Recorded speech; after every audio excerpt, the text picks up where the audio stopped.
If you happen to share a bank account with your husband, wife, son, daughter, or any other person who means the world to you, I need you to pause whatever you are doing for just a few minutes right now. Because what I am about to walk you through could protect your entire family from a financial disaster that most people never see coming until the damage has already been done.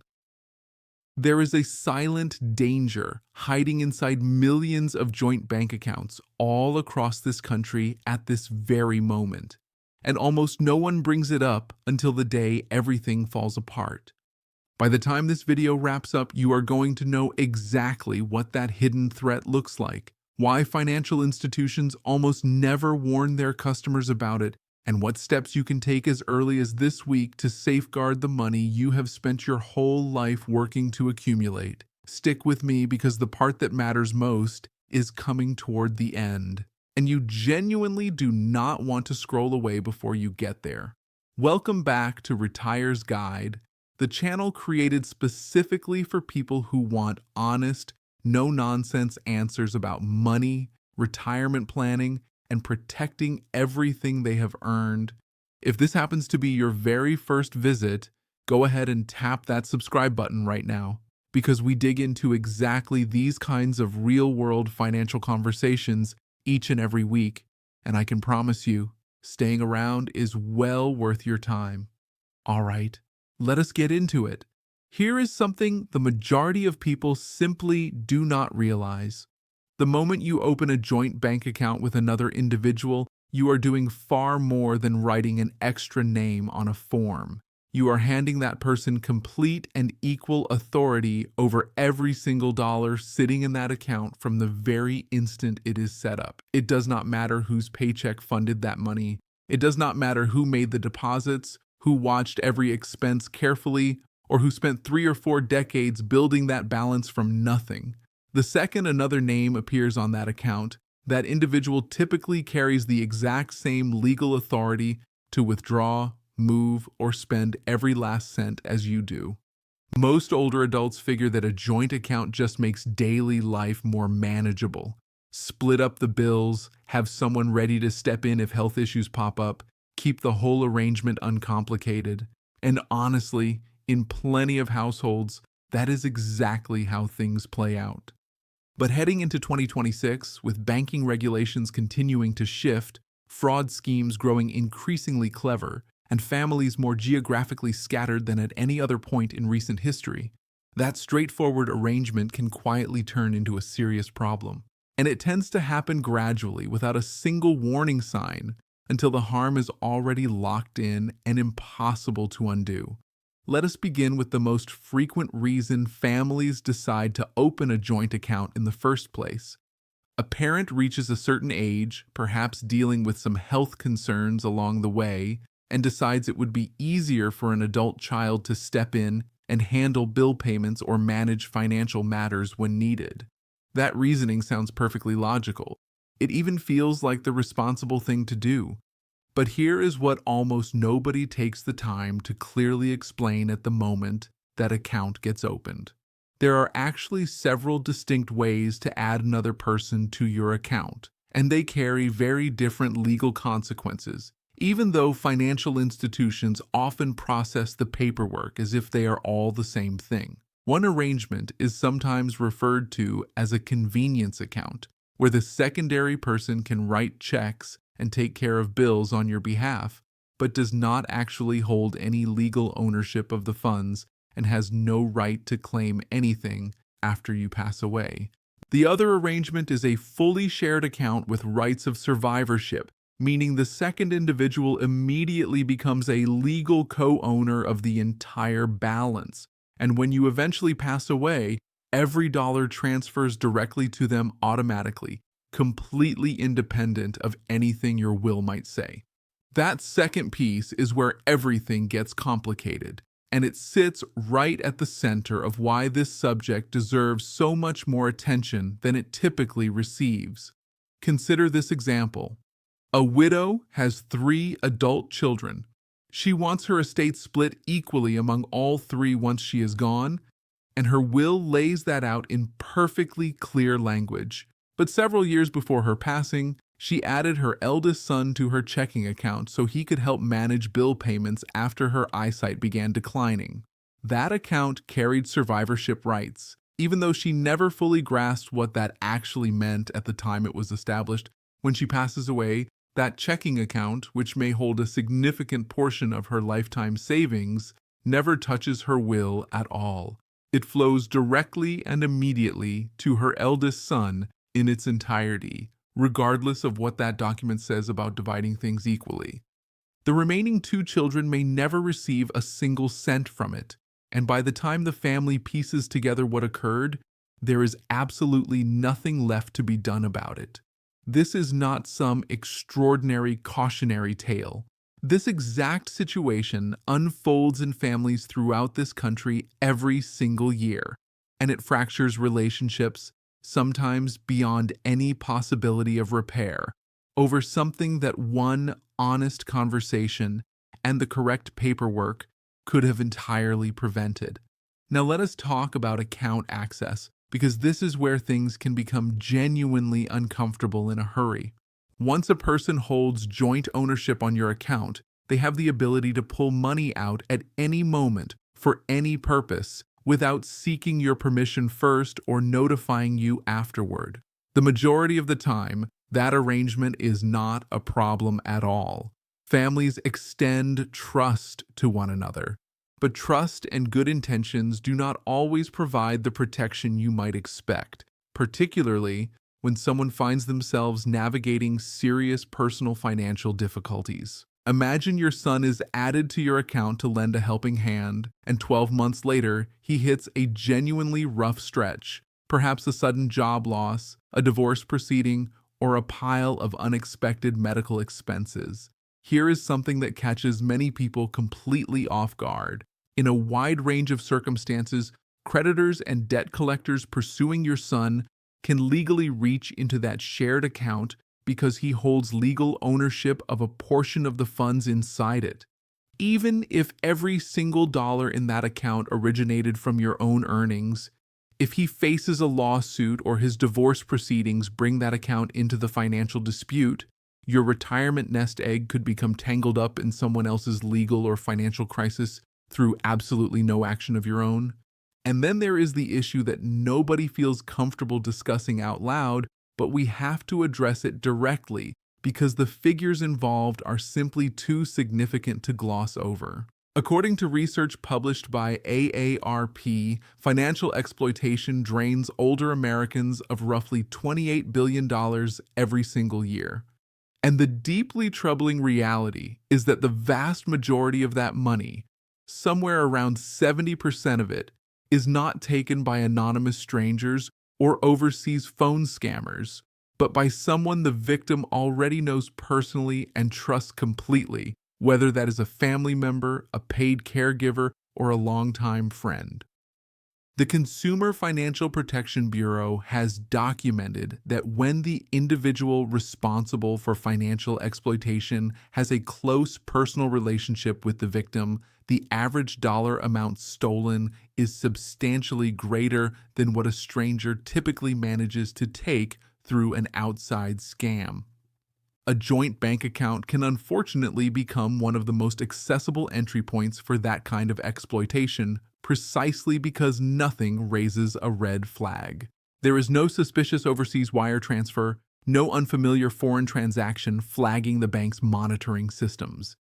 It is simply someone with a debit card and a legal name on the account quietly drawing down the balance over an extended period of time. And because their name is right there on the paperwork, the financial institution has no legitimate reason to question any of it. The FBI has reported that more than 88,000 Americans above the age of 60 fell victim to financial fraud schemes in a recent single year, with average individual losses exceeding $35,000 per person. And that number does not even begin to account for the slower, quieter variety of financial exploitation that unfolds gradually inside families through accounts identical to the ones we are examining today. I want to be absolutely transparent about something before we move forward. This video is not an invitation to start mistrusting your children, your partner, or the people you care about most. The vast majority of families who establish joint accounts do so with genuinely good intentions, and in most cases, everything works out exactly as hoped. This video is about making sure you fully understand what you are agreeing to when you sign that paperwork, so that if something does ever go sideways, whether through a scam, a family disagreement, a divorce, a creditor lawsuit, or simply a misunderstanding about who receives what after you are gone, you have already built protection around yourself in advance. A relatively small amount of preparation now can save years of legal battles, deep family resentment, and devastating financial losses down the line. Let us address something else that tends to blindside people at the worst possible moment. What actually happens to a joint account the moment one of the account holders passes away. Many people operate under the assumption that when a spouse or parent dies, the bank will simply continue things as normal, or that the whole matter will get sorted out smoothly and without much friction. In practice, banks follow very precise internal procedures, and depending on how the account was originally structured, you may find yourself temporarily cut off from money you urgently need to cover funeral arrangements or immediate household bills, while the institution processes documentation, verifies death certificates, and confirms ownership details. On the opposite end, if the account carries the wrong type of joint ownership structure, it may completely bypass a carefully prepared will, flowing instead to whoever happens to be listed on the account rather than being distributed according to the deceased person's clearly expressed wishes. Neither situation feels acceptable if you never planned for it. And both happen with frustrating regularity, almost entirely because most people never sit down with their bank and ask someone to explain in plain, straightforward language exactly what kind of joint arrangement they have and precisely what takes place the moment one of the owners is no longer alive. Here is another layer that grows more relevant with each passing year. Medicaid eligibility and long-term care financial planning. If you or your spouse ever reach the point of needing to apply for Medicaid assistance to help fund nursing home or extended care facility costs, the government conducts a detailed review of your financial history, frequently reaching back as far as 5 full years, searching for any transfers of assets that might be interpreted as deliberate attempts to move money in order to qualify for benefits. A joint account creates significant complications in this review process because the entire balance of that account may be treated as belonging to both owners simultaneously for the purposes of that look-back evaluation, even in situations where only one person ever contributed a single dollar to it across the entire history of the account. Families who add a child to an account purely for convenience purposes without ever considering the Medicaid implications of that decision sometimes discover they are facing financial penalties, unexpected processing delays, or even disqualification periods precisely when they need long-term care support the most, simply because of how their account was structured years or even decades earlier. This is one of those situations where a decision that felt completely harmless and sensible in the moment has a way of circling back and causing genuine financial pain at the exact point in time when your family is least equipped to absorb it. So what is the better path forward? I am not suggesting you avoid adding anyone to your accounts entirely, or that managing every financial detail in complete isolation is the right approach. For a great many older adults, having a reliable person available to step in and assist is genuinely invaluable, particularly as health situations evolve or memory concerns begin to surface. The real key is selecting the right financial tool for the specific need rather than automatically defaulting to a full joint account simply because it is the first option a bank representative happens to mention. A durable power of attorney, for example, gives a trusted individual the legal authority to manage your finances and handle your banking on your behalf without actually converting them into a legal co-owner of any of your money. That means they can handle bill payments, conduct banking transactions, and step in during emergencies when needed. But the funds legally remain yours and yours alone. They are fully shielded from that person's creditors or personal legal complications, and when you pass away, the money distributes according to the instructions in your will or trust, rather than flowing automatically to whoever happened to be added to the account at some earlier point. Many financial institutions also offer what is commonly referred to as a payable on death designation, frequently abbreviated as POD, which allows you to name a specific beneficiary who will receive the account funds immediately and directly upon your death, bypassing the probate process entirely, but without granting that individual any form of access, control, or ownership while you are still living. This single option resolves a remarkable number of the concerns we have been walking through today because the designated person receives the funds smoothly and promptly after you are gone. But they have absolutely no capacity to touch those funds, misuse them in any way, or inadvertently expose them to their own financial difficulties while you remain alive. Financial institutions have also been rolling out an option referred to as a trusted contact designation, which is worth understanding clearly as we move deeper into 2026. This is not an individual who can access your account in any capacity whatsoever.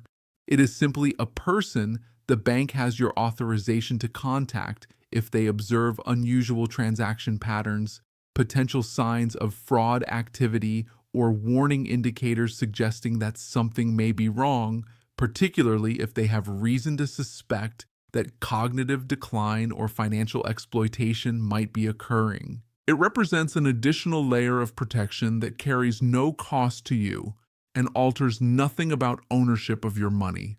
But it gives your financial institution one more mechanism to detect a developing problem before it has a chance to escalate into serious damage. With banks facing growing regulatory pressure to strengthen fraud protections specifically for older account holders, these trusted contact programs are becoming both more widely available and more effective than they were even a few years back. The only individual genuinely positioned to identify that kind of pattern early is you. Simply by reviewing your own statements each month, maintaining a general awareness of what should be flowing in and out of your account, and asking direct questions the instant anything feels even slightly unusual.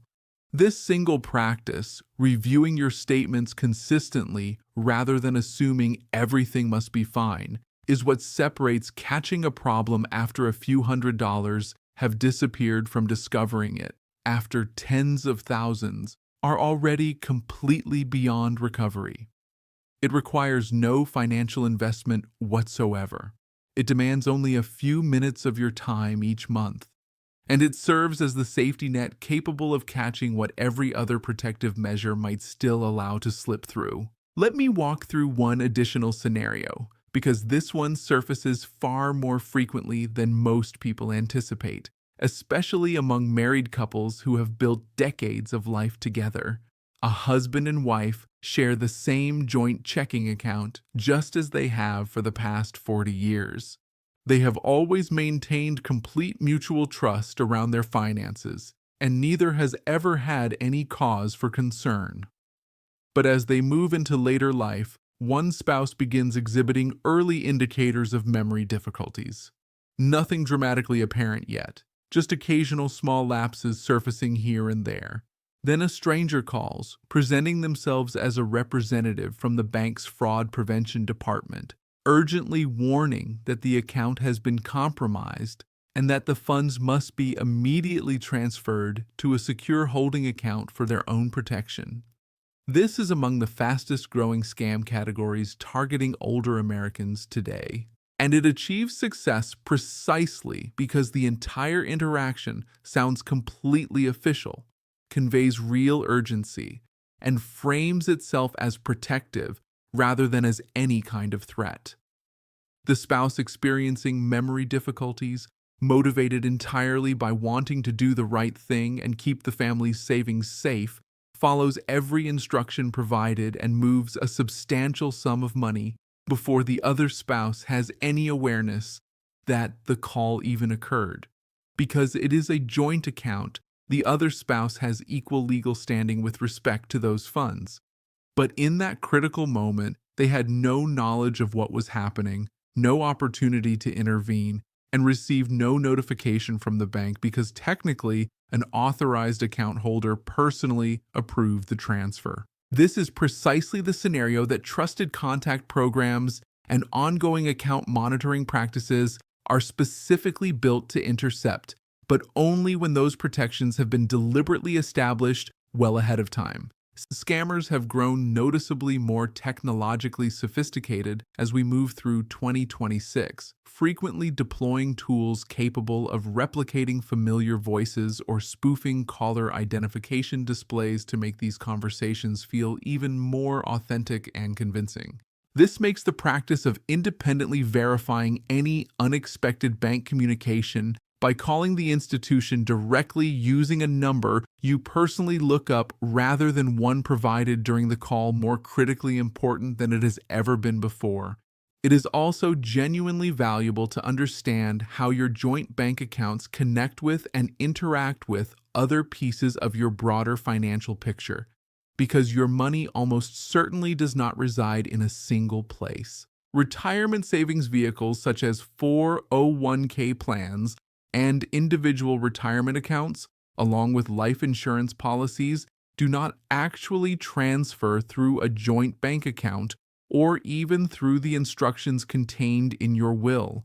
They transfer directly and exclusively to whoever is currently designated as the named beneficiary on each individual account's own paperwork, completely independent of what your will says and completely independent of who appears on your checking or savings account. This dynamic creates a surprisingly widespread and genuinely consequential problem. Someone revises their will following a divorce or a subsequent remarriage, feels fully confident that their financial affairs are properly organized, but never remembers to update the beneficiary designation on an old retirement account opened many years earlier. When that individual eventually passes away, the retirement account transfers directly to whoever is named as beneficiary on that particular form, potentially a former spouse, regardless of what the will instructs, regardless of what anyone actually intended at the time of death. Both joint bank accounts and beneficiary designations operate entirely outside the reach of your will, which is the fundamental reason why so many carefully constructed estate plans ultimately fail to execute the way their creators genuinely believed they would. The only way to achieve real certainty is to pull every account statement you possess across checking, savings, retirement, and insurance accounts and examine each one specifically for how it is titled and who is currently named, rather than relying on memory or on documents from years past that may no longer accurately reflect your actual intentions and wishes.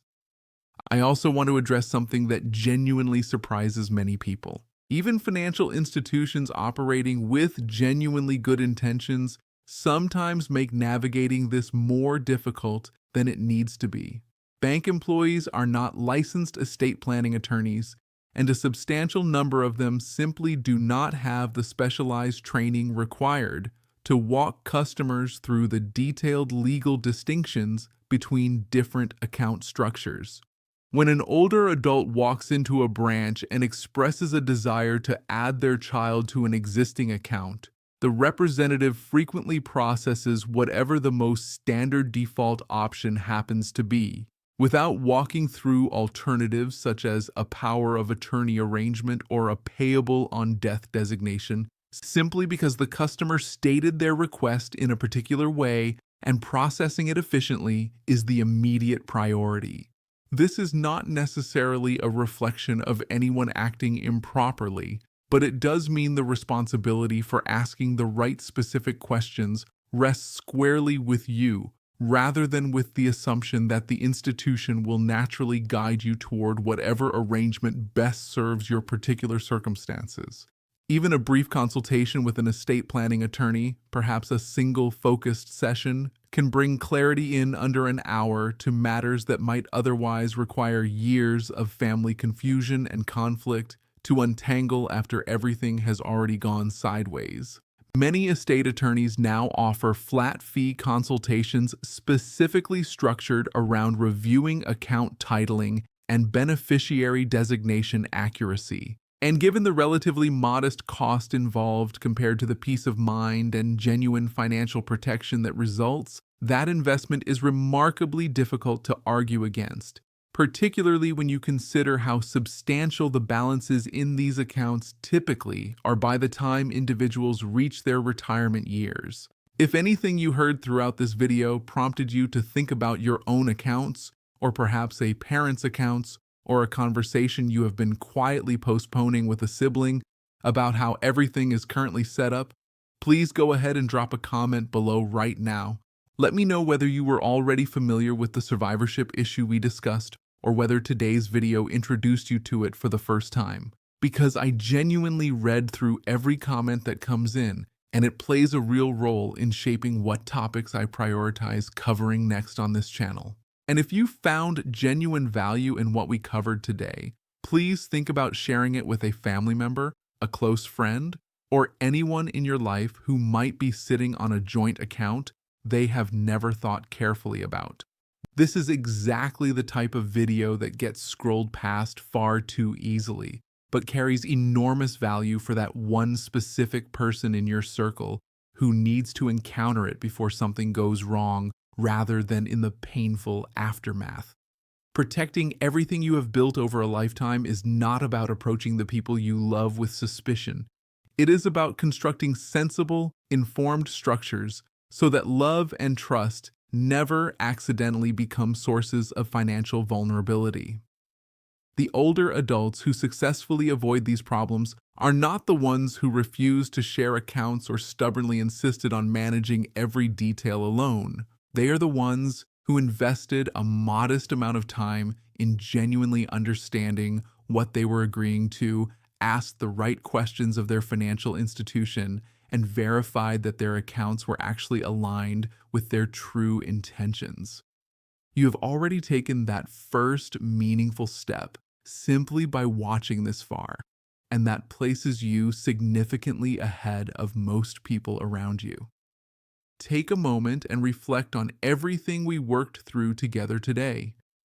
The critical legal distinction between a convenience account and one carrying full survivorship rights. The mechanism through which a joint account can leave your savings exposed to another person's debts, court judgments, or divorce proceedings. The quiet, family-based exploitation that strips older Americans of billions of dollars annually, almost entirely without public attention because it occurs so privately within households.